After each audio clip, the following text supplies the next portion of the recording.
all plays. Like, all sports all plays. All sports all plays. 365, we making up plays. You talking the game, get you through the days. We're high in the court, the dime in the lane. Variety topics, living the same. All presentation, sports information. Hitting the airways, taking the nation. Sport all plays, like working your faces. Grace at the field, so tie the laces.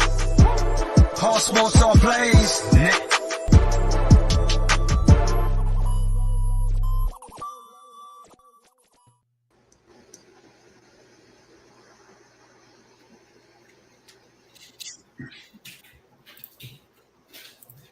Oh, you money.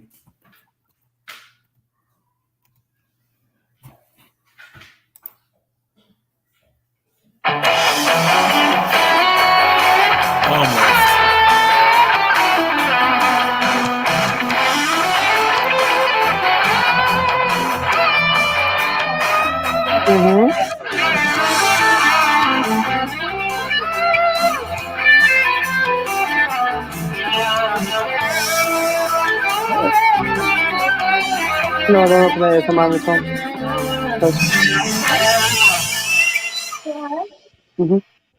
All right, everybody. It's good to be here. It's good to be back for another episode of Unscripted. As you can see, we got my boy, Dustin Reese, otherwise known as the Stat Guy. Also got our boy, Gonzo, Chris Gonzalez in the house. And we got, as always, your boy, fresh-faced, Atlanta Braves ready, Logan Landers. Gonzo, say what's up to the people. Hey, what's up, people? Got a big show tonight. A lot of stuff going on in the sports world. Yes, nice to see Stat Guy joined us. Yes, sir. Logan, say what's up to the people. What up? We got a huge show tonight. A lot of topics, a lot of sports. Happy to see that boy Dustin coming on the show. Chris, you're continuing the streak. We'll call it now. Coming on the show. Sure. And Jay, I told you before we went on air, I'm expecting flawlessness from behind the scenes in production. So far, so good. Yeah, I had one flaw, but it's okay. I'll let it slide. Yeah. You gotta let stuff slide. I can't all be like Gonzo and you, man. Okay, some of us got flaws. We're not perfect. We'll get you there. Dustin, Stat Guy, say what's up to the people, and thank God you're here. What's going on, guys? Thanks for having me on. It is good to have you on, my brother. Hey, real quick, before we get into the actual first slide, I just want to talk about real quick that it was something that just came up available today. I didn't get a chance to make a slide for it, but I did want to mention it because it is big news, I think. Khalil Mack goes from the Bears to the Chargers in exchange for a 2022 second-rounder and a 2023 sixth-rounder. Khalil Mack, as you know, is about 31 years of age, and he's reuniting with his former linebacker coach, Brandon Staley. Now I believe he is the coach of the Chargers, and under Staley, he had 12 and a half sacks his first season, which was amazing in Chicago. And I think he's going to get teamed up with Joey Bosa, so that should be pretty awesome. And 3 seasons are left on his contract. Gonzo, what do you think about that? I love this move for the Chargers. They needed some defensive help, and like you said, you have Bosa on the field, and then you had a guy like Mack that can still play as long as he can stay healthy. I really like this for the Chargers. Absolutely. And it just continues to make that division pretty tight. Logan, what do you think? My God, the AFC West is getting more and more stacked, like we said. I mean, you now have 2 of probably the top 5, I would say, pass rushers in the league with Bosa and with Mack on the same team. Plus, you got Justin Herbert and that amazing offense that the Chargers have. They might be a sleeper pick this year, guys. So watch out for them. They might have something to prove this year in the West. And, of course, we're going to round this topic up with our boy Stat Guy. Stat Guy, what do you think about this Khalil Mack and going to the Chargers? Well, it's a big move by the Chargers because it beefs up their defense, and you get another premier pass rusher to pair with Bosa. But when you look at the Bears and the return they got, a 6th-round pick, and I think it was a 2nd or a 3rd-round pick. I mean, that goes to show you how far Mack has fallen. When you look at what the Raiders – or what the Bears had to give up to the Raiders to get him in the first place, and now what the Chargers gave the Bears on the exchange, that shows you how far Mack has fallen in just 3 years. I totally agree with you, and I feel like Khalil Mack is pretty much he's still in his prime. I think he's kind of coming to the end of his prime, but he's still got at least 1 or 2 more years, I think, left that he can be, productive under the right system, and especially going with Brandon Staley, his former linebacker coach. We had 12.5 sacks. I think the guy can. I think he put up 6 sacks in 21. So I think he can get back to where he was. He just needs to be in the right system, and being on the opposite side of Joey Bosa, I think is only going to help him. Yeah, I'm with you, Jay. So. I don't think he can get back to his defensive player of the year stats anymore, but I still think he's a guy that can give He'll you be a solid threat. 9 to 10 sacks when you're paired with Bosa, because now you can't double team Bosa anymore because you got to worry about Mac. Right. Exactly, and I think it's like a Von Miller type of situation where Von Miller, the Rams got Von Miller, towards the end of his career, and Von Miller was still productive. He was still doing great things. Even in the Super Bowl, he was doing great things. And I think kind of like Khalil Mack can do something along those lines. He's not like you say, he's not the apex, but I think Khalil Mack can still be beneficial to a team that needs defensive run-stopping power. No doubt. All right, folks.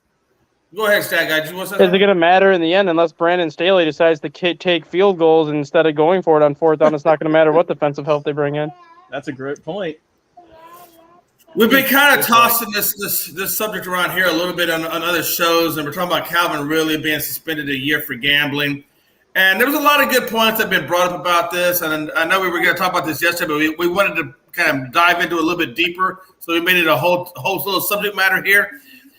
When I think of Calvin Ridley, like I said earlier, there's a lot of inconsistencies in the NFL. We all know that there's inconsistencies in the NFL. I think the biggest inconsistency that the NFL is putting out there is the fact that, and when we talked about this earlier, is the fact that they have DraftKings commercials once a quarter for the game. So you got 4 betting commercials in the game, and yet they're still saying, don't bet on games to the players. And it's almost like they say the double standard. I personally don't think gambling should be allowed by the players. I just don't. I think it's such a bad tone. I think it's more about the perception of the game than anything else. I think it's just such a bad perception issue. Me personally, I don't have a problem with the year suspension. I just don't. I think he knew what he signed up for. He did it anyway, and you just get what you get. But at the same time, the NFL also has issues with other, instances like we were talking about earlier. All the rape allegations, all the domestic violence allegations, and yet those guys got far less than a 1-year suspension. And like I was telling them earlier, I think the NFL has a lot of work. I think Roger Goodell has a lot of work. I think Roger Goodell is on. And we need a brand new commissioner that's going to come in and reset the tables on punishments. And I think it needs to be one punishment for that all the way across the board. Just one punishment. Look, if you screw up, this is what you're going to get the first go around. You screw up a second time, you get this. You screw up the third time, then it just is an indefinite suspension. But they need to be consistent with their punishments all across the board. Gonzo, what do you think about that? No, I agree. The players. I understand the rule. The players can't gamble on the games because you have to keep the integrity of the game. I didn't agree with the full year suspension. I was thinking he'd get more like 8 games, but I also understand why the league came down on him as hard as they did. But that's the problem with the NFL. Like you're saying, there is no consistency in their punishments for different violations. It's right. One thing it's just like whatever Goodell feels like giving that day is what he does. There's no consistency to it. I agree. And Stat Guy has a really good take on this, and I'm gonna save him for last. I'm gonna save that take for last. And I think he knows because he also brought this up. And we'll say, Logan, how you feel about that? Man, this is crazy, right? And I mean, in the day that was Monday or Tuesday this broke, that's when a lot of stuff happened in the sports world. And this, it started off hot in the morning, and then it kind of got slipped under the rug. That later that night with everything going on with baseball, also the big trades in football we'll get to in a little bit. But I'm with you, Jay, in a way of, yes, there is a very big sense of hypocrisy with the NFL encouraging gambling to its fans by having on Fox, the get Terry Bradshaw's $100,000 or whatever predicting the games, the DraftKings stuff, everywhere you see. I mean, on ESPN, I think 2 or 3, they have the Vegas odds across the ticker everywhere for you to look at. Absolutely.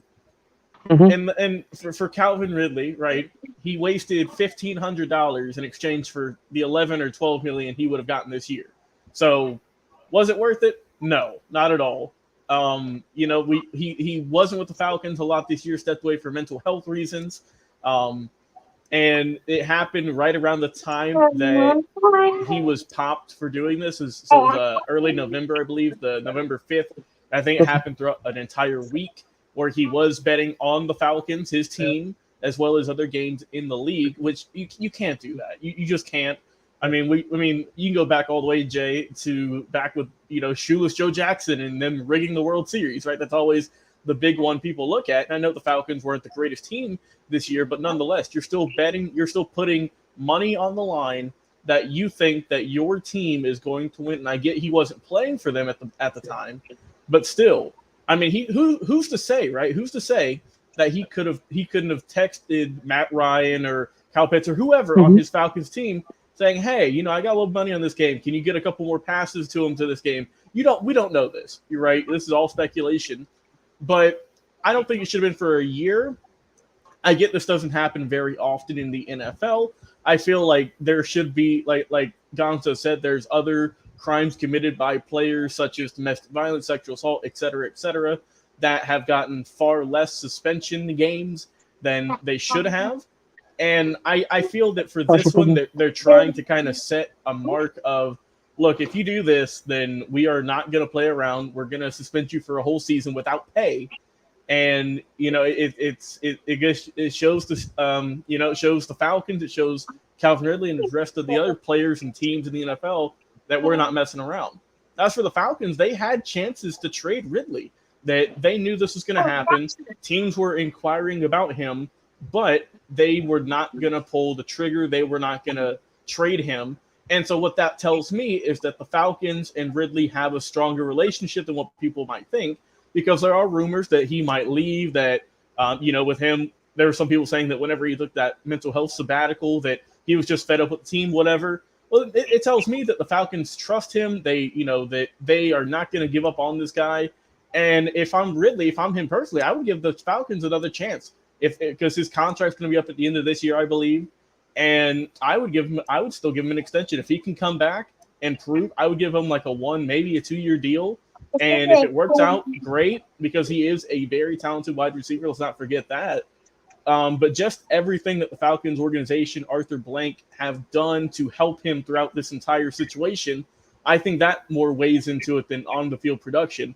So overall, really crazy scenario, and it's going to hurt the Falcons this year, man, because it's basically going back to last year where it's just Kyle Pitts and a bunch of other guys. So expect them to look for a wide receiver in the draft, I would think.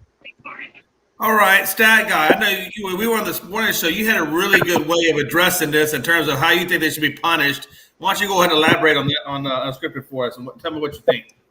Yeah, obviously Calvin Ridley should have been suspended just because of the integrity of the game and what Logan was saying. Who knows if he wasn't talking to some of his teammates to do a certain play here, a certain play there to help him win that bet. In terms of the year suspension, I don't think he should have got suspended for the year. But the take that I gave on the morning show was, why not suspend him 1 game for every game that he placed the bet on? That way you're kind of setting a precedent where everyone knows that betting's not allowed, but if you're going to do it, you face a suspension. So if you want to bet 1 game, then you sit 1 game. If you want to bet 12, you sit 12. That way it's kind of the same punishment across the board. It just varies depending on how many times you want to bet. Right. And to tap into what he's saying, I'm okay with that. Whether it be a year or whether it be, a suspension for every time you gamble, whatever. But here's a deal that I think should happen. And I don't know if this is the case or not. Maybe you guys can enlighten me. But at the beginning of every season, or even in their contract, there should be a list of punishments. Hey, if you do this crime, it's this. If you do this, it's this. It should be labeled all the way down. Okay, and then every player should sign off on it, and it should be kept in their files. So if they do something, they can't say, "Well, I didn't know I was going to get a year for gambling. You didn't tell me that, or I didn't know I was going to get, a game for." there needs to be something in writing that these guys sign so that they can't say, well, this is too severe. This is this or this is that. Because I think that if you know going into if you do this is what it's going to levy against you, then it just is what it is. Because the player put himself in that situation. Well, see, that's the problem, though. They signed that collective bargaining agreement where they gave Goodell the power to be the one that decides what the repercussions are. And I get that.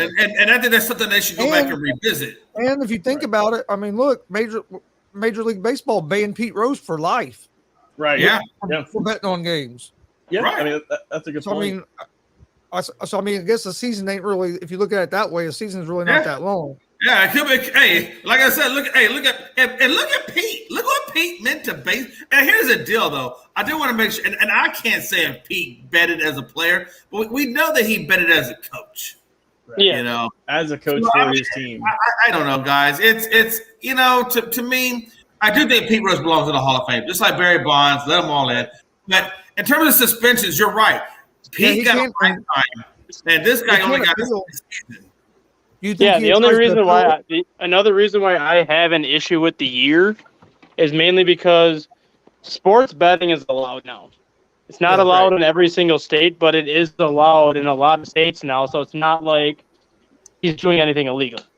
Right. According to obviously the rules and the contract, you're not allowed to bet, but it's not like he's doing anything illegal. He's doing something that's been allowed now for a while. So from that side of things, that's why I kind of think the punishment's a little tough. But at the same time, they're using him as an example to try to make sure it doesn't happen again.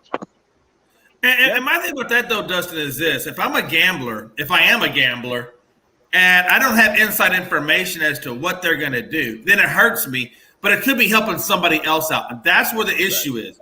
It has to be a full-on integrity type of thing. And I think that's why I think even though gambling may be allowed in some states, you still can't have gambling going on within the sports themselves because now it's almost like you're insider trading. And if you know if you insider trade doing the stock market, where do you go? To jail. Yep. That's what they sent you for insider trading, insider information. You get sent to jail if you're caught doing it. Just saying. And we'll move on. But hey, at the end of the day, man, hey, he got a year. Hopefully, he just does his year. And I hope that if there is other players that are betting on games, I hope they see the Calvin Ridley situation and it stops the gambling. And they're like, you know what, Calvin really got a year. Hey, I'm not going to do this anymore because you know what, I don't want to get suspended a year. That's what I hope the takeaway is. Hey Jay, do you think that he will appeal it? Because he can try to appeal. Yeah, that's what Anthony Price is saying in the comments here. Yeah, he will appeal it, and he will appeal it, and he will win. But he'll appeal it, and he will win the appeal. I just don't know how long he'll get. Yeah, I definitely. My comments are still not working. I definitely think that he'll appeal it. I would appeal it for crying out loud. So if I'm going to appeal it, I would expect him to appeal it. He might get it dwindled down to, I don't know, 10 games, 8 games if they're being generous. But I don't think that he's going to be there for the whole year. No, I think he'll get 8. Yeah, I feel like 8 would be fair, half the season, and then have him come back in the second half. Well, that's Sanders. I agree with that. That's what I thought they should have done to begin with. Yeah, no, I definitely agree with you. And, we'll see where it goes from here. Hopefully, like I said, people take it to heart and they learn from this. And if they are doing it, they stop doing it. So that way we don't have to, see more suspensions like this occur, right? I mean, hopefully, and Calvin will come back next year. He'll be rested. He won't be injured. And hopefully he'll be ready to go for the season and we can just move on from this experience. And we're going to talk about Wentz. Let's talk a little Carson Wentz. Carson Wentz, as you know, was traded to the Washington Commanders for a third-round pick in 2022 and 2023. The difference is the 2023 pick can become a second-round pick if Carson Wentz plays 70% of the snaps, which is interesting because that was the same thing they said about Carson Wentz when he went to the Indianapolis Colts, and he had to play 70% of the snaps in order for that one pick to be upgraded. So it's kind of interesting how they carried that over. And they also swapped second-round picks in 2022. So the Colts moved up from 47 to 42, and that's where that currently is. Washington will pay the full $28 million plus the bonus to Carson Wentz, and that's where the trade goes. The question was asked earlier, and I'll ask it to you guys. Does Carson Wentz make Washington Commanders the favorite now in the East, or is it still a Dallas-led division? And I believe it's still a Dallas-led division. I don't know if Carson Wentz completely changes the scenario. Gonzo, what do you think? Oh, man. I hate this move by the Colts, but on Washington's side, I think it makes Washington better, but I'm not going to say it makes them the preseason favorite. I still think Dallas is going to go into the season as the favorite, but I do think it makes Washington better. I think Wentz is better than Heineke, and Wentz is going to have some better receivers than he's had in his career to actually throw the ball to. Yeah. I think it could be a good fit for Carson Wentz. Logan? Yeah, I think it's an upgrade by the Commanders. I mean, what are the Colts going to do for quarterback? You know, it's not like I get Carson Wentz didn't have the best, late season run, but that's what I'm saying. I don't understand. I mean, overall, if you look at it, he had a decent season. It wasn't like he was throwing 45 picks and only 5 touchdowns. He was second fewest interceptions in his career. Exactly. He had a good year. It's just he had a rough, last game or two. And I mean, do you really think the Colts are going to move up in the draft and get somebody? Because I mean, we've said it here many times, but it's not like the draft has a lot of strong quarterbacks this year. I mean, there's maybe 1 or 2 guys you can look at and say, okay, this guy could be pretty good. But I mean, the Colts are a team that you would think would be trying to contend, and I wouldn't want a rookie quarterback under helm. I'd want someone like Carson. I don't know. This is going to be their 5th quarterback in 5 years, I believe. Gonzo. So, I mean, I don't know what the Colts are doing. I don't know. I don't understand this trade. I think it's a big win for the Commanders, starting off the new franchise with a experienced quarterback, a guy who's won a lot. And like you said, he's getting some really good weapons with McLaurin. And I think that, Washington, their defense flat out sucked last year when it should have been a lot better. But I think this definitely does help, and it is an upgrade over Taylor Heineke. Okay, stat guy? All I can say is the Colts must really believe in Jacob Eason if they made this move. Otherwise, I don't know what they are thinking at this point. Jacob Eason. Yeah, Jacob. No. But or Sam Ellinger, either one of them. I don't believe in either one of them. They were late round picks, though. That's I don't get. But I guess what quarterback on the market right now is even better than Wentz? I don't see them trading for Jimmy Garoppolo. I don't see them trading for Jimmy Garoppolo. I don't see them trading for Kirk Cousins or Derek Carr. Right. Jameis Winston makes a ton of sense given that he's going to be a lot cheaper. But I see Jameis Winston landing back in New Orleans. So I don't really understand what the Colts are thinking unless they see somebody in the draft that they really like based off of the combine and whatnot that they want to go after. Otherwise, this just might be one of those. They kind of got to where they felt they could get with Carson Wentz, and now this is more of a retooling year where they're willing to kind of take the bumps and bruises, maybe go through a little bit of a struggle of a season and try to get a better draft pick next year to maybe draft a franchise quarterback. The true Spanish God, as he likes to be called, has said that Carson Wentz has better weapons with Washington. I don't necessarily think so because last time I checked, Jonathan Taylor is better than Gibson. Right. The other one, I will say this. Receivers are better. Exactly. Receiver-wise, yes. Okay, no. Wait now. Receiver. No? Okay, receiver. They got one good wideout. One good top. One decent wideout. But I think people I can't stay on the field and Pittman. I get it. That's what I'm saying. That's where you get it because Indianapolis, like you said earlier on the list show, they don't have a true number one. They have a decent number 2, but they don't have a true number 1. And I think that's the slight edge to Carson. But I don't think that one true number 1 is going to be enough for them to overtake Dallas. Like Anthony Price seems to think that Washington and the Eagles are going to come out of the East, and I just don't think that's the case. Washington has a decent run game as well. Yeah, and that's why Wentz was so successful with the Colts was because he had Jonathan Taylor. Right. Pressure wasn't on him. He literally sat there, turned around 30 times a game, and let Jonathan Taylor do his thing. Pretty much. And I'll tell you though, at the end of the day, I really feel like Dallas. I wouldn't mind seeing Dallas go after a guy like Ridley, because I know we were talking about that earlier. But I know Ridley. He's not a free agent. I mean, he's still under contract, correct? He's got 2 years left, I think. Yeah, he still has about 2 years left. So Dallas would have to trade somebody in order to bring in a Calvin Ridley. So I don't think that's going to happen. But I would like to see Dallas go after what's his name? Wagner. The one from Seattle, Bobby Wagner. Bobby Wagner in a minute. But I wouldn't mind seeing Dallas go after a Bobby Wagner. Okay, so we're gonna move on here real quick. We're gonna talk about Bobby Wagner, who is now on the market. This is my thing. I think Dallas needs another run-stopping guy up the middle. Our secondary, yes, it does need another one, but I feel like in our secondary, we should be able to address that in the draft.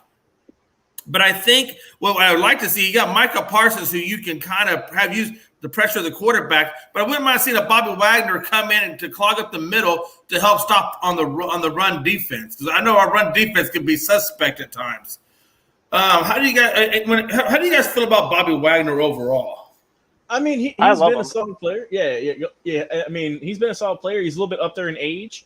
I mean, I feel like you can get him on a pretty cheap contract and he can contribute, kind of like what the Cardinals did with J.J. Watt.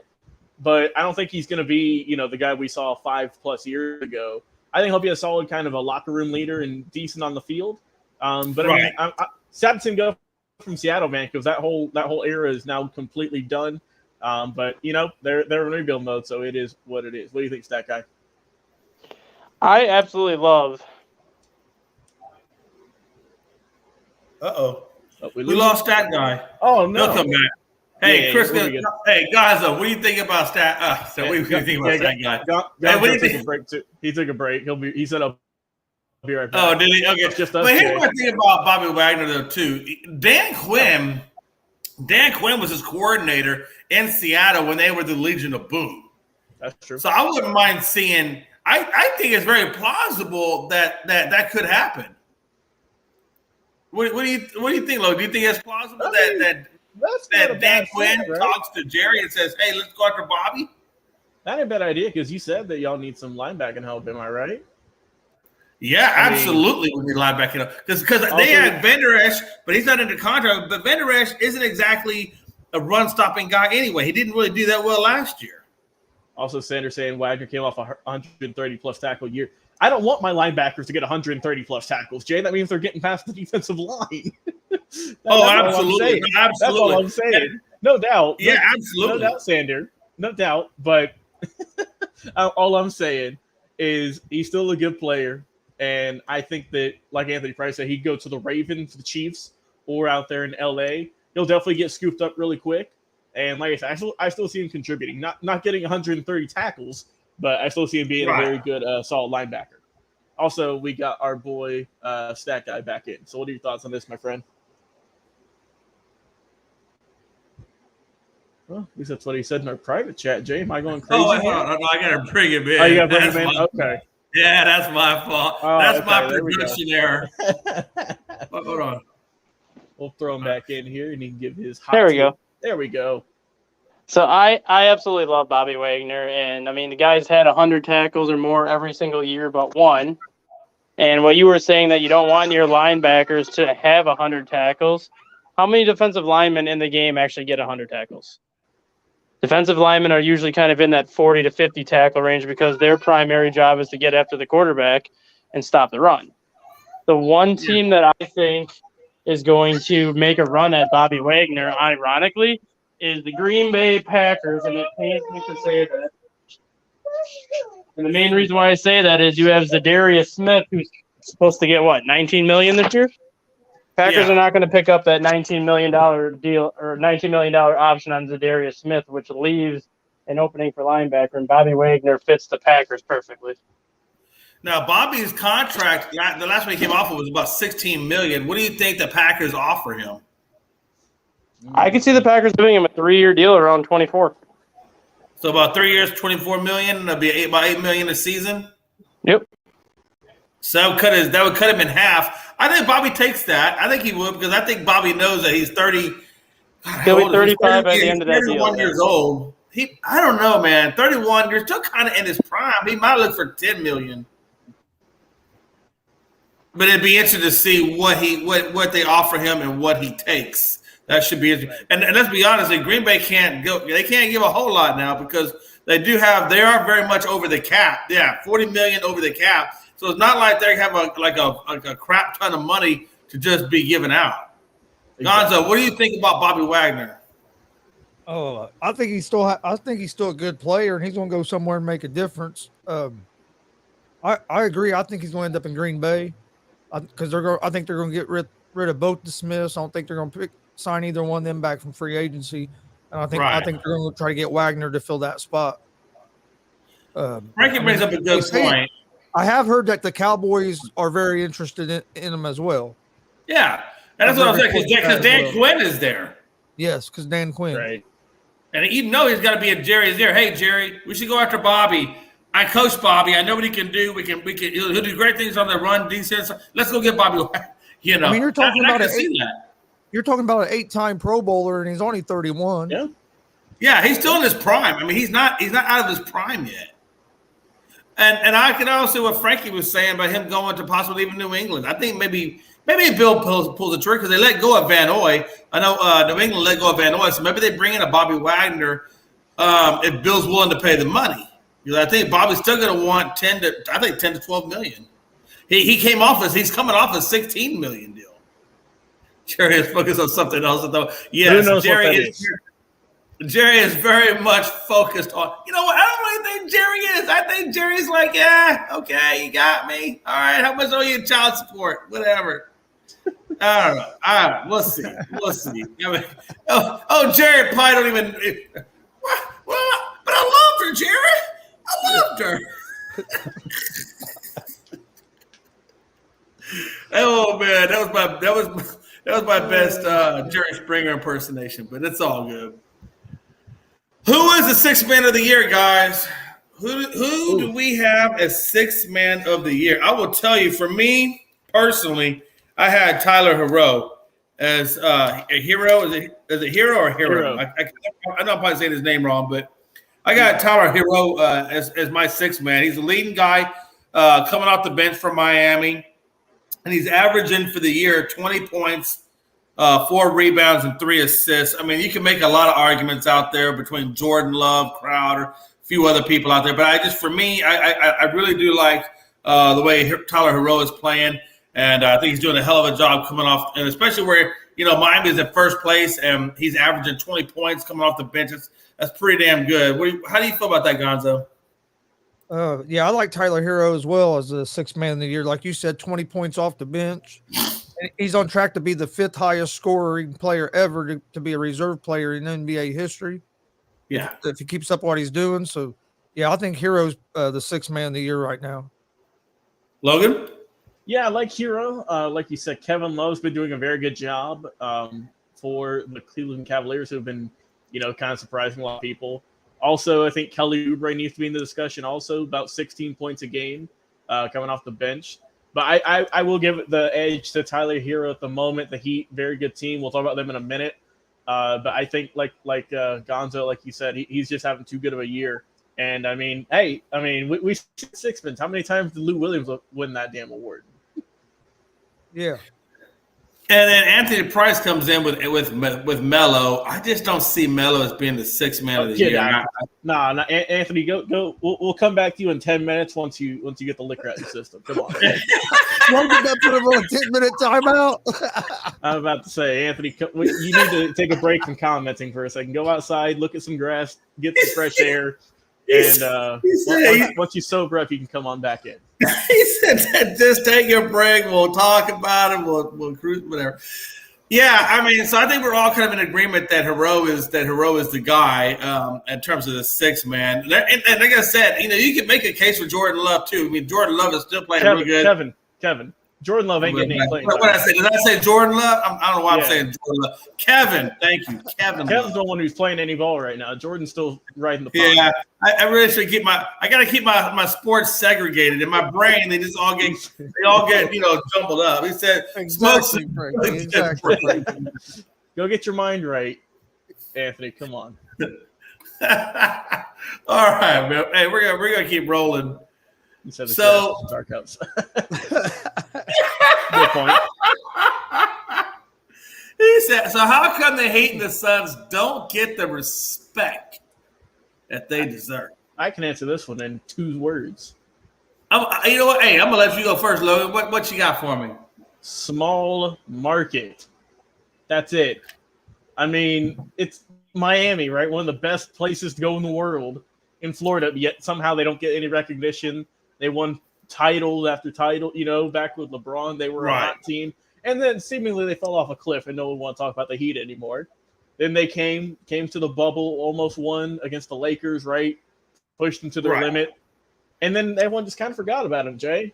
I mean, then here they are this year, putting in a lot of good work. And I mean, no one gives them any respect. And as for the Suns, almost won the finals last year. Couldn't do it, fell apart. And then they came back pretty much even stronger this year.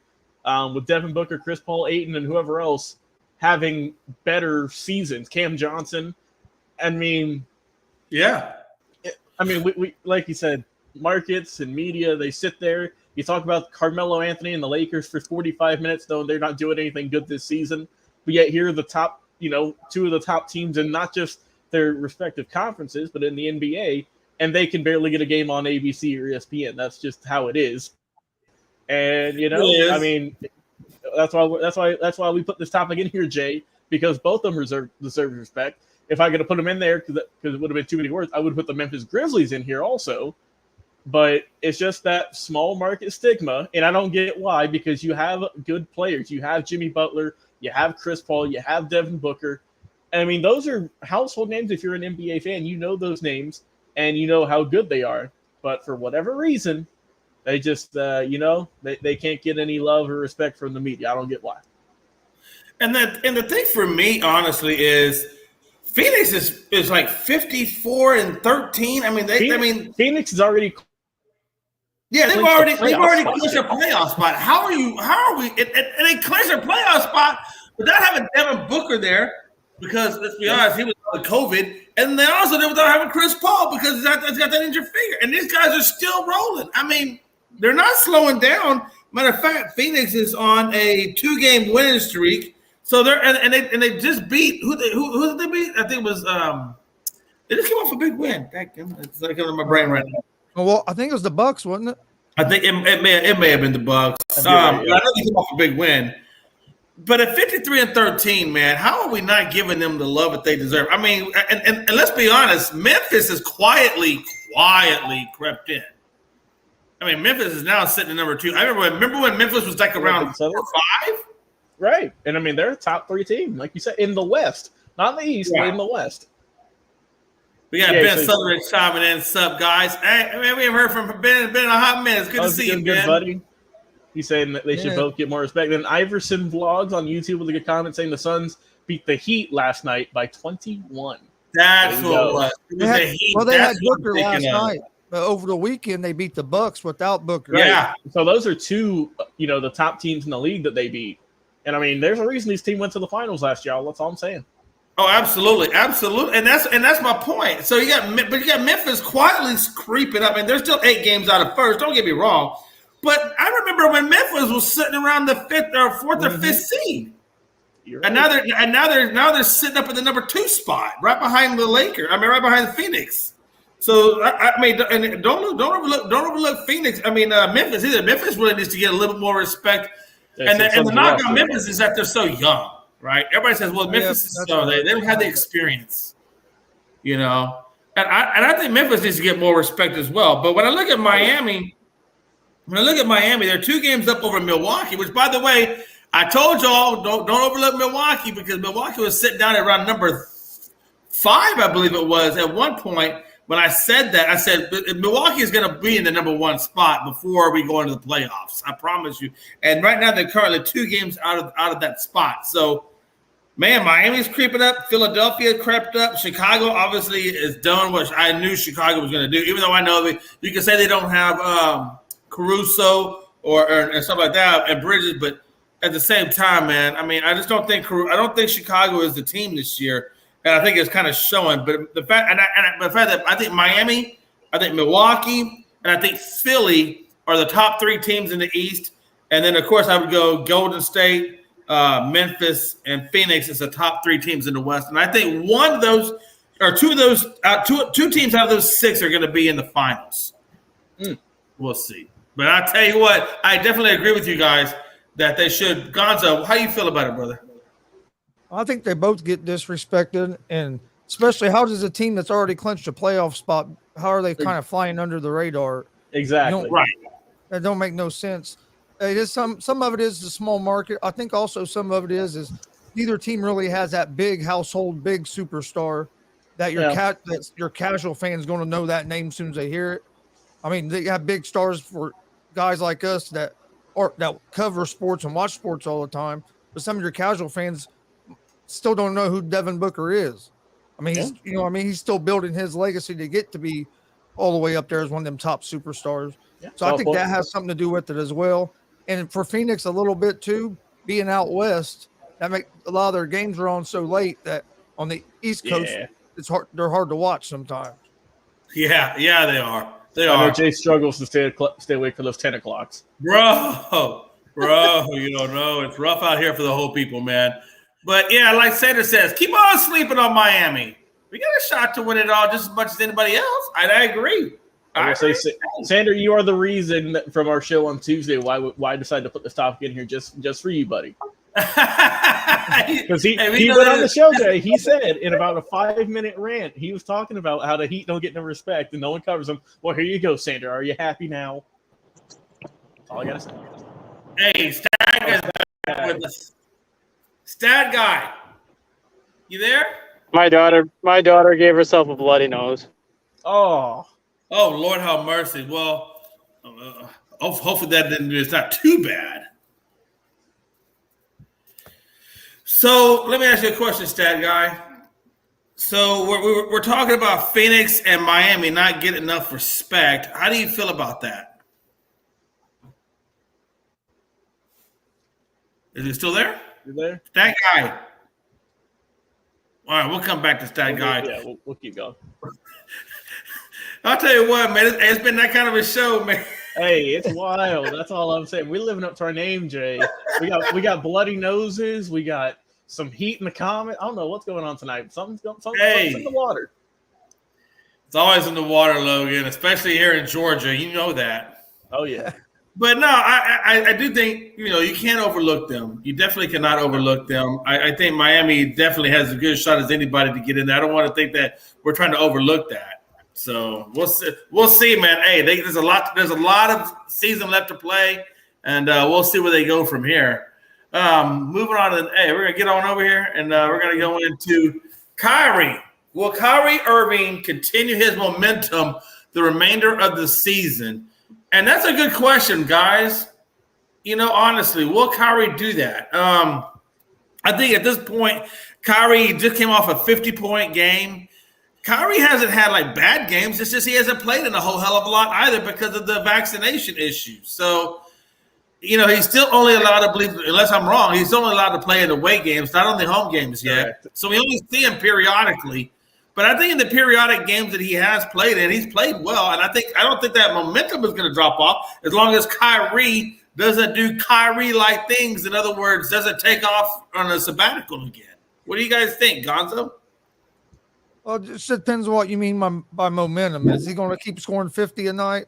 No, I don't think that. But I think he's still going to be his 20 to 25 every night when he gets to play.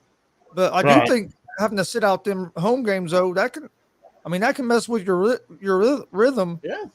And that could cause him to go into a shooting slump. He's played pretty good so far, but I don't think the Nets are going to go anywhere if they don't get him full time. And and Ben Simmons reportedly is practicing with the Nets now. So it might not be too long before we see him on the court. Interesting. I agree. Logan? Yeah. Before I talk about Kyrie, we got the big game. We're not covering on the show, but I just want to say we got the Nets and the Sixers tonight in Brooklyn. So that's going to be a good show or a good game, hopefully. But I mean, like we're all kind of in agreement here. It's hard to build momentum when you're only playing in half the games. It really is. It really is. I mean, Kyrie could go out there and score 50 every night if he wants to, honestly, because he's shown it before in the past. Obviously he did it the other night. And I mean, we all know he's a great player. It just sucks that the home fans don't get to see him. We don't get to watch him at home. And I mean, the Nets, I feel like they need to get this win tonight against the Sixers because they are still struggling to maintain playoff hopes. But thankfully it's not a home game, right? So Kyrie is going to be able to play. But I think that like I said, he's still a solid player. He's still doing his thing. But I feel like we're just not getting that full potential like we've been getting over the past couple of years due to all the vaccination, where he's not getting his vaccine and he can't be able to play at home. Maybe that'll change next season. It looks like it's not going to change for this season. But it is going to be even tougher for the Brooklyn Nets. I'll tell you before I give it up to Gonzo, look at it. He's only played 3 games since February. Only 3. Yeah. And the 3 games that he's played, the first one was Milwaukee. He got 38 points, 5 and 5. And then he played against Boston in March, and he got 19 points, 4 and 6 on the rebounds and assists. Solid. And then, of course, against Chicago on the 8th of March. Not Chicago. Against Charlotte on the 8th of March, he scored. That was a 50-point game, 3 and 6 assists. So, like I said, when he plays, he plays. Yep. And just when he don't play, he don't play. And obviously, he's due to this vaccination, he can only play every once in a while. Gonzo, what do you think? I already talked. We've already done this one. Yeah, we already talked about it, Jack. Oh, did Gonzo already go? Yeah. He was first one to go. Stat guy. Is he muted? I don't know. I don't think he's muted. Stat guy, you there? It says he's in the show, but he might have his mic off or something, Jack. Stat guy, check your mic. That might be it. All right. Well, if you come in the show, let us know. Just say something. Just say hoopla or some keyword to let us know. He said, just say gingerbread if you're in the show. Yeah, there you go. Oh, he said my mic is on. We don't hear you. Yeah, we don't hear you, but keep working on your mic and then let us know. maybe that's okay. Hey, I have mic issues too. Come back in. Yeah, so I guess we'll have to wait and see what happens with Kyrie, and then when Stat Guy gets his mic fixed, we'll get his take on Kyrie Irving as well. Let me see if I can get him back in here. Hold on. Hey, you there, Stat Guy? Yeah. Gingerbread man. Perfect. All right, now we're cooking. Hey, what do you think about Kyrie Irving? I mean, the guy better produce the way he's produced the rest of the year because Harden's gone. So if he wants to help the Brooklyn Nets even attempt to make the playoffs, he's got to shoulder the load that Harden was carrying. And this is the one team that I said from the beginning, as frustrating as they have been this season, they are also the most scary team in the Eastern Conference for the main reason they don't care if they get home court or not, because if they actually get home court, Kyrie Irving can only play 3 games as opposed to 4. And if you get Kyrie Irving for 4 games as opposed to 3, you have a better chance to win that series. And we've already seen how good this team is when Kevin Durant plays. Brooklyn is a very scary team when Durant is healthy, and as long as they're in the playoffs, they're going to be a threat to beat anybody. I absolutely agree with you, and that's I've been said along too. Is they're going to have to be down towards the bottom in order to take advantage of having Kyrie. So I absolutely agree with you.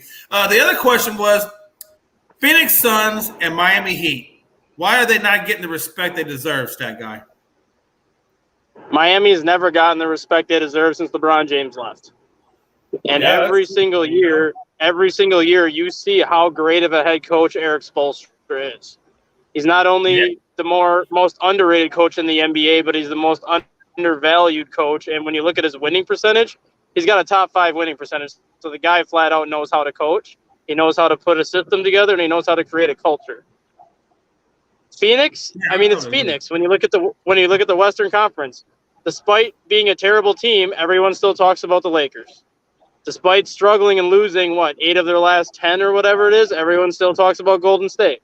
It's not that Phoenix is not getting the respect they deserve. It's just Golden State and Los Angeles are going to take all that conversation in the Western Conference because that's how it's always been. That's true.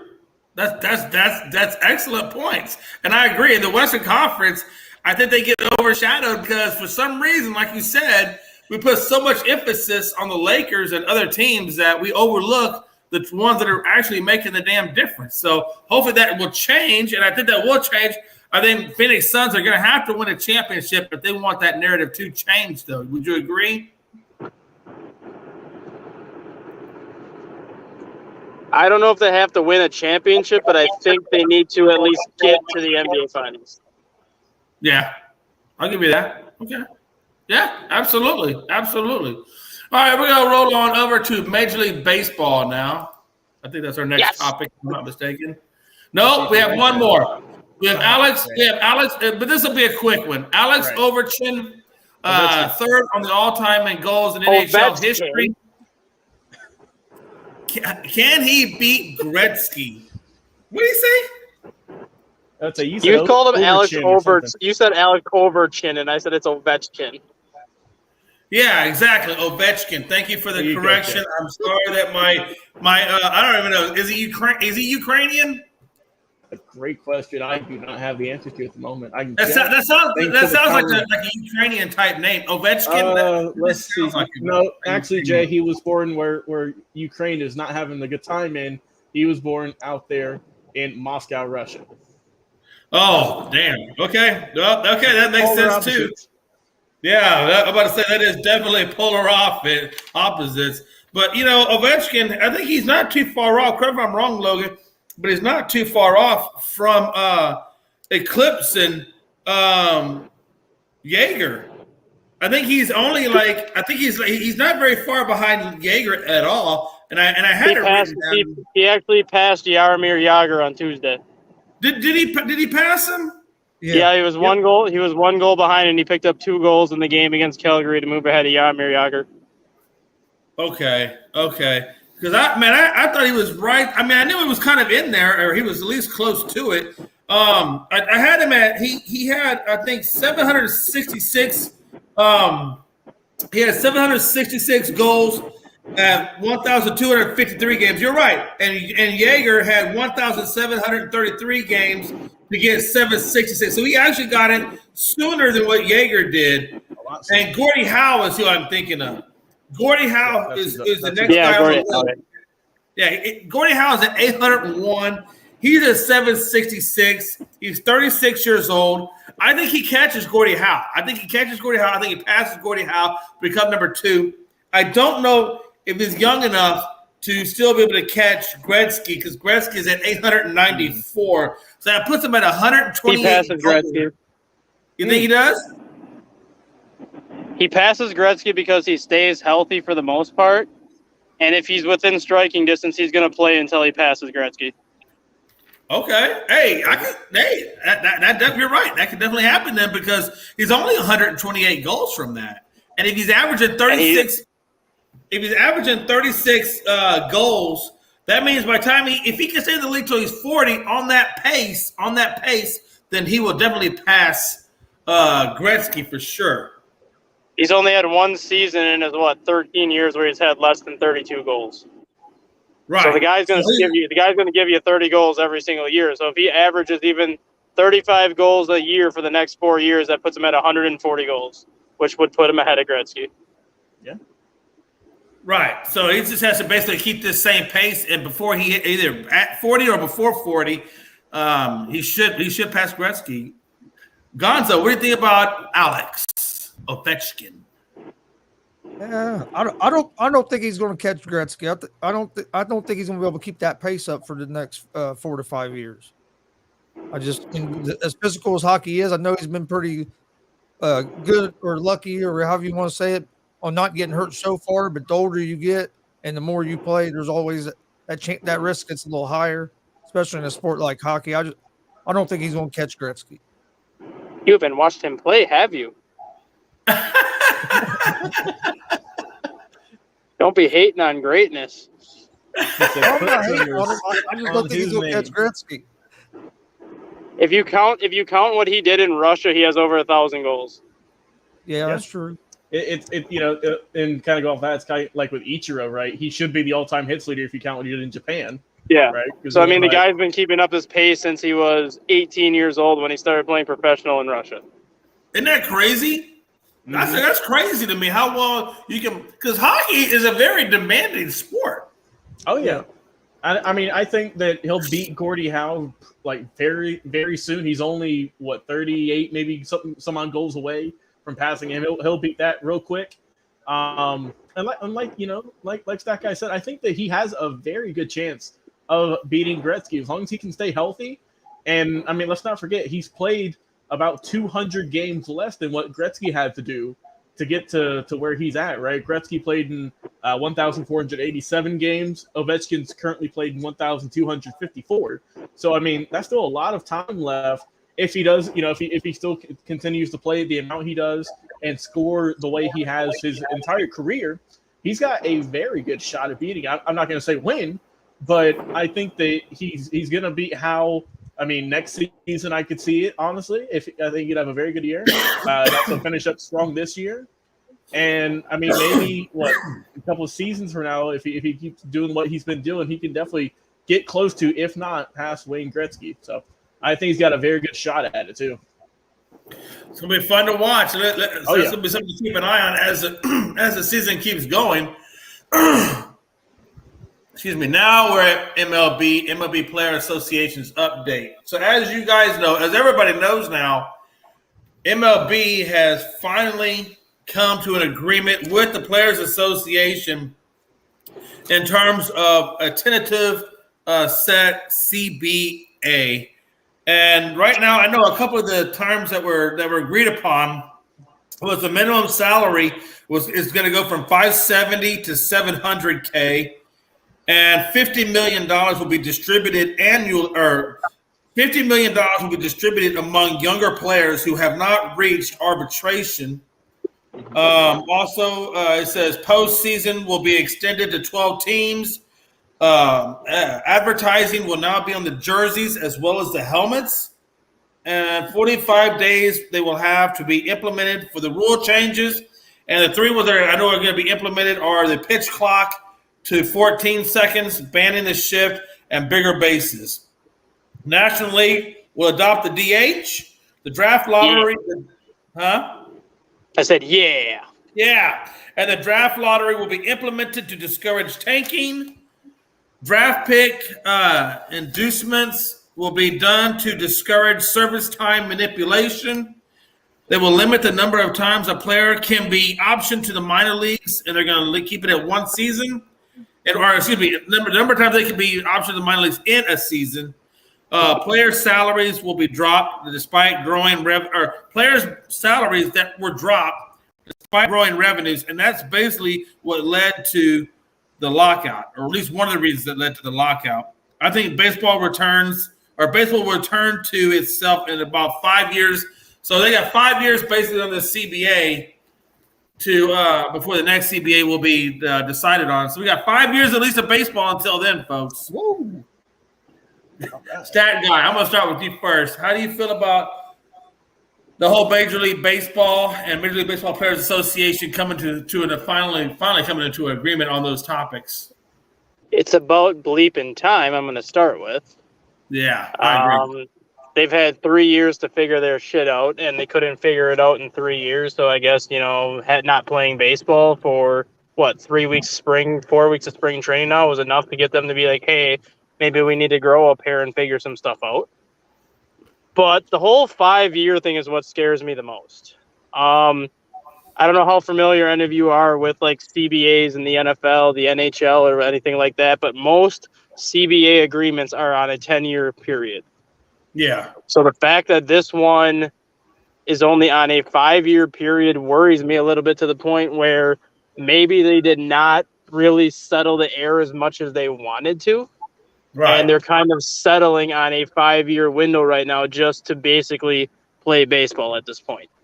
And I'm worried that, in 5 years, if they didn't agree on some things now, they're not going to agree on it 5 years from now, and it's going to put them in the same situation as they were in this year, except about 4 or 5 times worse. Yeah, I can see that. Gonzo? I agree with that because I agree with what Dustin's saying that in 5 years we're going to be exactly in the same spot. Mhm. I mean, because the vote was only 26-12. Yep, 26-12, and 8 of the 12 players came from the same team. Yeah, so I mean, it wasn't like it was. They had all the support, so I can see us being in the same spot in 5 years. They're going to be in strike again, fighting over the CBA, and then they'll threaten to shorten the season, and we'll do this all over again, and they'll finally work it out. Hopefully, they don't keep doing it because if they keep doing it, they're just going to keep losing fans. Absolutely. Now, on the pitch clock, have they implemented it? I thought that was something that might get implemented in like 2023. The pitch clock is not going to be implemented until 2023. Okay, that's what I We thought. still got another year. But I mean, in my opinion, it's completely pointless anyways, because if you look at the minor league baseball, who already has the pitch clock set in place, it made games go faster by an average of like 4 minutes and 38 seconds. Yeah, that's like 2 commercial breaks. That's Exactly. That's not nothing. So it's really not that big of a speed up game. No. The only rule change is the universal DH, right? You're right. The universal DH, and they're going back to the 9-inning doubleheaders instead of the 7. Yes. Yeah, and they're getting rid of the ghost runner on second. Like they did last season. So I like that ghost runner on second. I actually did too, because it put more strategy into the game. Right. Yeah, I was actually kind of a fan of that, honestly. And also the 7-inning doubleheaders, I didn't have an issue with that, really. I mean, because I know the players want to get out of there quicker. But, I mean, go back to 9, how it was traditionally, that's fine with me. I'm just happy we're getting a full 162-game season. Because I'm still trying to figure out how they're going to pull that off. They're going to have a bunch of doubleheaders because. But you have to take into account though interleague play. What about these teams the first couple of weeks of the season that had interleague play? And then how are you gonna fit that into a doubleheader, knowing that you only face them once a year? Yeah, and then they said they're adding 3 extra days on at the end of the season too. Yeah, so I mean, I don't know how they've got it all figured out. The games are going to start, I believe, April 7th. So that's April 7th, and spring training starts next Thursday, the first spring game. Yeah, so guys, in under 30 days, we're going to have baseball regular season back. I don't know how many. There's probably not going to be that many spring training games, honestly. 13. 13. Yeah, that's not nothing. I mean, I don't really care to watch spring training much. I mean, I feel like they don't need to play that many games, and I mean, I feel like that'll be fine. Give them more time to recover. And you know what it's for, though, right? What's it for? Just conditioning. It's for all the minor league. It's for all the minor league players to get competition, because minor leaguers don't actually have a camp. Right. Oh yeah, that's 100%. I mean, that was kind of the bigger thing is that we talked about here on the show is that what are the minor leagues going to do? Because I mean, they were still going to have a season even before. But I mean, what if you're right on the verge of being a really good AAA prospect, and a really good spring training could boost you up to the majors? And up till today, we weren't going to have that opportunity, but thankfully we are now. So it's going to be interesting to see. As for the rule changes, I'm glad they went back with the universal DH. That was fun back in 2020. I don't care to see pitchers hit. I don't care about the strategy part of it. I'd rather get another hitter in there that gives me another 20 home runs on my team than watching a pitcher try and hit. Pitch clock, like you said, it's a nice concept, but it isn't going to add too much. Ultimately, I get that. I forget who it was. The comment said with the Yu Darvish rule. That was my comment. Yeah. So we're going to call it that from now on. The wider bases, they're using it for, like I said, for kind of safety reasons. We don't want pitchers to get their ankles stepped on anymore, and also they want to encourage more stealing because that's kind of gone the wayside in recent years. I don't know how much that's going to play in effect, honestly, but we'll see. But overall, I mean, there's a lot of changes that happen. The international draft is going to be a thing now. That's something that I'm actually looking forward to the most. That's going to be interesting. They're going to have interesting. And that was one of the bigger because that things. levels the playing field. Right, and that was one of the bigger things that they had been discussing in recent days is if they wanted to implement it or not. They finally agreed to it. So I think that's really going to help out certain teams, and that's going to be fun whenever it first starts. But July 25th. There you go. So I'll be honest with you, but for me, it was the draft lottery was one of the biggest things I like because I think it does discourage tanking. Right, So I think it's going to keep it more competitive. But I will say this: I cannot wait to see Frankie get disappointed all over again with the New York. Hey, Jay, you know what that means? We get to see Frankie the Yankee come back. Yeah, he's been on. But will we, Logan? But will we see Frankie the Yankee? Because maybe he's too depressed to come back on because he doesn't want to have to face the fact that he's losing. I don't think Frankie comes on. I think Frankie goes into hiding and starts crying because the Yankees just aren't going to be that good. Well, I'm just going to refer to what Frankie said. He said Logan is on top of all of us for That's the year. True. This is Logan's year. I still got a little bit of bragging rights until October, so I'm gonna milk it as long as I can, fellas. Hey, listen, if I was you, I would milk it too. So right now, Logan is still the reigning champ, and that's just the way it is. Sandy said it's a wrap next time I come on. He said you got something bad about the Yankees? He said it's a wrap next time. We'll get you back here soon. Osendo Royo says it's a wrap. We'll get you back on here soon, buddy. Yeah, we'll definitely get it back on. All right, folks, we're at the last topic of the day. This is what I like to call the history hour, and this is where I get educated by my fellow cohorts. Yep. And stuff. So let's talk a little wrestling. And before you get started, Jay, I just want to say, after our show on Tuesday, I asked Jay explicitly, what kind of match do you want to watch? Do you want something technical, high-flying, hardcore? He said, show me something hardcore. Well, I mean, you just see on the screenshot there, I gave him something hardcore. Bro.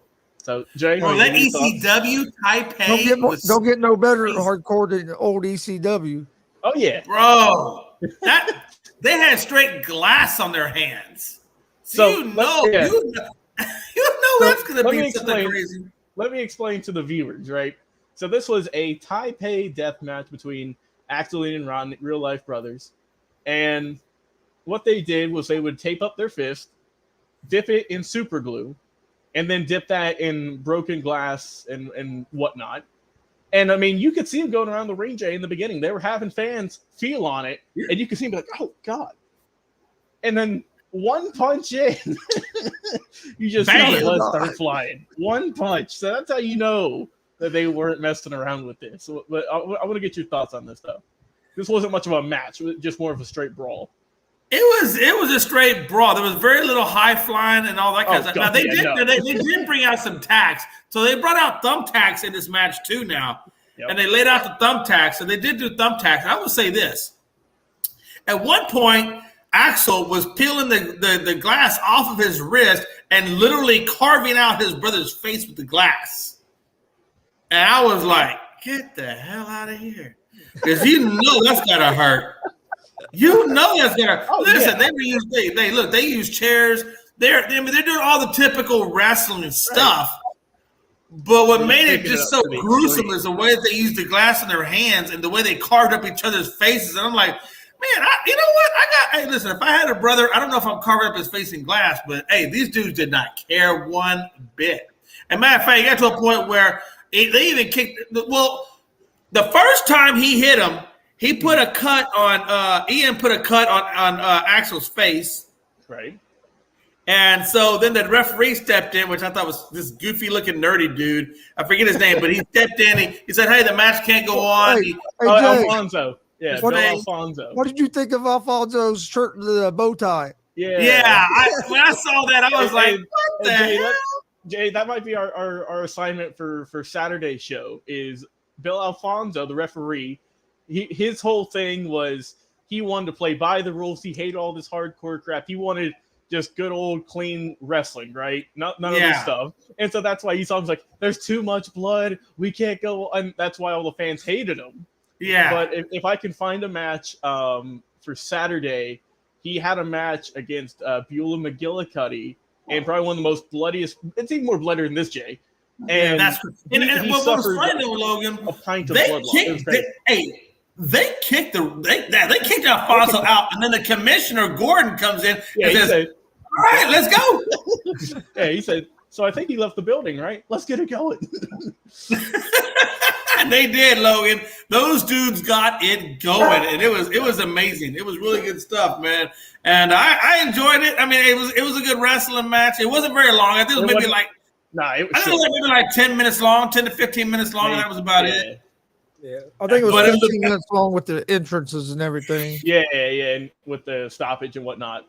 But yeah, they could. I knew it was only going to be a 30-minute classic with rest holds, and ain't no way. Yeah, they had a small brawl out there. Like there was two other wrestling groups that came out. They kind of had a small skirmish, and then that went away. And then of course, then they got back to the match, and then that was pretty much the end of it. But overall, if you want to see some blood get squirted around, just Google this match, and I think you'll enjoy it.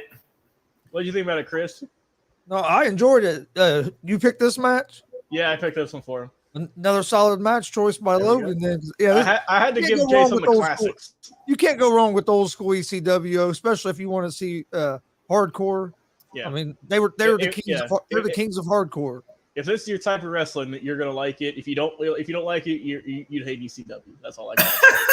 But yeah, I mean, it was a good fight. I'm not saying this is a match. It was just a lot of punches, really, and then like Jay said, some carving.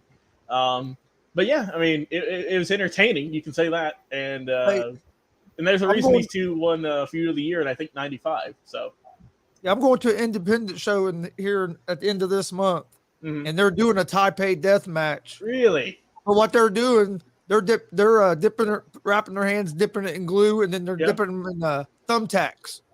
Oh, okay. There you go. I think it might be like a triple threat. Ooh, so that'd be interesting. It should be pretty cool. I know, and then I wasn't able to look it up, Jay, but there was just kind of doing some more research on this type of match. There is a John Moxley in AEW, right? We saw him. Dude, you gotta go watch that. Yeah, he had a match. He had a drunken Taipei death match where they're required to get drunk before the show. Or no, they would take shots in between each punch or something like that. And have you seen the one with him? Level. Have you seen the one with him and like Nick Gage? Yeah, Jay. We'll show you maybe some CCW with light tubes and stuff like that. They had pizza cutters, dude. Moxley almost got his tongue cut off with a pizza cutter. Oh damn! For real. I mean, Jay, I know you wouldn't see Hulk Hogan doing this, but we're giving you a cutter on the face and shit. They're crazy. We're giving you a wide use of wrestling here. That's what we're here to show you all the different types, so you can figure out what you like. All right, well, we definitely gonna get some more wrestling in. Final thoughts, folks. Gonzo, final thoughts, brother. It's been a great day today. Got baseball back. Going into it's almost Friday, going into a big weekend in sports. So, hey, good day. Logan, final thoughts, brother. Yeah, man. We got some, like I said, happy baseball's back. We got some good games tonight, like I mentioned. The Nets and Sixers. The Sixers fans are already booing Ben Simmons out the building. Also in hockey, my team, the Hurricanes, have a tough game against the Colorado Avalanche. Going to be a good matchup there. And man, we got some good sports coming up, and Saturday's going to be a great show, man. Also, there's a bunch of college basketball on as well. Oh yeah, we got all of the tournament finals are all going to be on Saturday. We'll have that as a top and just kind of recapping and predicting those. The Nets are up. Yeah, I said we're getting ready to get into it. 6 on Philly. First quarter, I'm guessing. Yeah, yes. I think it started at like 7:30. Yeah, it just started a few minutes ago. All right. Yeah, it's definitely going to be interesting because you're right, man. We're getting ready to get into March Madness, so things are about to heat up pretty intensely, which should be really interesting to see. Brackets come out this Sunday, don't they? I believe so. Yes, because all the tournament finals wrap up on Saturday night. So then we should be good to go then because we'll get all the checks. What exactly is the first day of March Madness? Big Ten Finals is on Sunday afternoon. Sunday, okay. I know the ACC one. I think it's on Saturday. Yeah. So I mean, I think they announced it like after the Big Ten games. Okay, cool. On Sunday. Yeah, and then March Madness is right around the corner. It's gonna be fun. It'll be like next Tuesday or Wednesday. They'll start playing. That's when you get to stand in front of your TV all day. And if you're at school, pull up on your phone and just say, "Oh, I'm looking up." What day does that start on again? The one where the actual bracket of the NCAA, the first round. What is the first game? The first game of March Madness starts on. I'm looking here on Google. Sunday, March 13th. March 13th. Okay. So all right. About a week. We are ready to go then. All right, folks. Hey, We appreciate you joining in, and this has pretty much been our show, and we are going to have a Gonzo, you're coming back Saturday. I don't care what you say. You're coming back Saturday. If I got to come find you, you got to complete the streak of like 2 weeks. But, hey, if you enjoyed it, please like, comment, and share our stuff. We always appreciate that. We appreciate everybody coming on today. Gonzo, Logan, Frankie for dropping in some stuff, and obviously Dustin Reese, Stat Guy. Appreciate Stat Guy. I know he had to get off early to go to a basketball game. But we appreciate him hopping on, and we thank everybody, and we will catch you on Saturday. Until next time, we are out of here, folks. All sports, all plays. All sports, all plays. All sports, all plays. 365, we're making a plays. You're talking the game, get you to the days. We're high in the court, the diamond in the lane. Variety topics, living the same. All presentation, sports information. Hitting the airways, taking the nation. All sport, all plays.